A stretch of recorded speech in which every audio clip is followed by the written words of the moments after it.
Rain fell in thin, tired threads, washing down the alleyway like the world was trying to forget something. Between two dumpsters, a pair of amber eyes glowed in the dark, frightened, starving, but still watching. The German Shepherd hadn't moved for days. Her ribs pressed against her fur like the shadows were holding her captive. Every time someone passed, she flinched.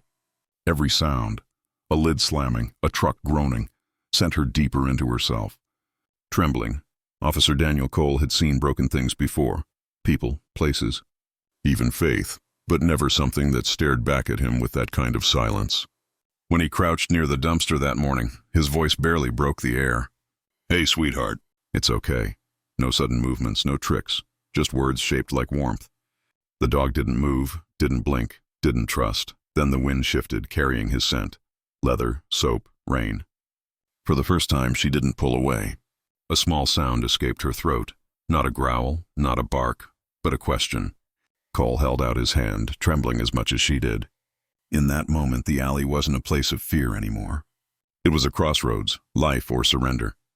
The Alley of Ghosts, the German Shepherd, later named Mara, had made the alley her graveyard.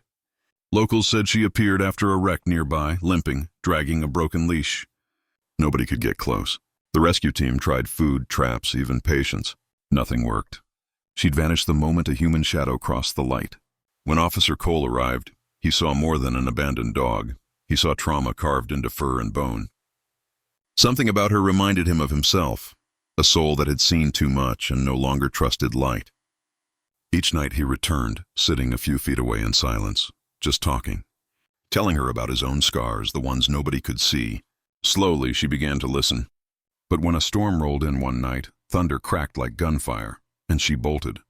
Cole chased her into the dark, terrified this fragile thread of trust might snap forever. Beneath the wreckage, Cole found her wedged beneath an overturned construction barrier, trembling and soaked. A gash along her leg bled freely.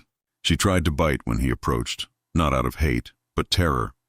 He wrapped his jacket around her, shielding her from the rain, whispering, "You're safe now." At the clinic, the vet's face was grim. Infection, dehydration, near organ failure. "If she makes it through the night," Dr. Morgan said softly, "she'll owe it to you." Hours passed. Machines beeped. Cole sat beside her, hand resting over her paw, as if he could lend her his heartbeat. At one point the monitor flatlined, a breath stolen. He froze. But then, a faint rise of her chest. Life, refusing to surrender. The language of silence days turned to weeks. Mara stayed in the corner of her kennel, eyes on the floor, flinching at every sound. Cole visited daily, reading out loud. Reports, poetry, anything. He didn't reach for her. He let her come to him. The first time she took food from his hand, it was like watching a flower bloom in winter. Small, trembling, defiant. He learned her boundaries, how fast to move, when to speak, when to simply breathe beside her. One day, when she pressed her head lightly against his leg, it felt like forgiveness, not of the world, but of herself. But trauma has its ghosts. When a shelter volunteer dropped a metal tray, Mara collapsed, screaming, reliving whatever nightmare had broken her before. The test of trust spring came with sunlight and second chances. Mara began to walk again, slow, unsteady steps. Cole took her to a quiet park, leash loose, his voice gentle. Birds sang. Wind moved through the trees. For a moment, she looked almost normal, ears up, tail half lifted. But when a passing jogger startled her, Mara broke free, sprinting toward the woods.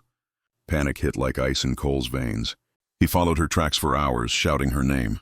When he found her by a stream shaking, she was surrounded by children, one small girl reaching out with a flower. Mara didn't bite. She didn't run. She simply sat, trembling, eyes searching for him. When she saw Cole, her tail moved once, the smallest sign of faith. The moment she saw him. Months later, Mara was adopted by a family who knew her history, gentle people with a quiet home and a big yard. Cole stayed in touch but never visited. Until one evening he stopped by with a bag of treats. When he stepped into the yard, she froze. Her ears perked. The world seemed to slow. Then, with a single trembling breath, she ran, not in fear this time, but recognition. She crashed into him, tail wagging, crying softly against his chest. All the fear, all the pain melted into one thing, trust reborn. Cole laughed through tears. You remember me, don't you? That night when he left, she stood at the gate, watching him go. The light caught her fur, and for a moment she looked like she belonged to every soul that had ever been broken and rebuilt.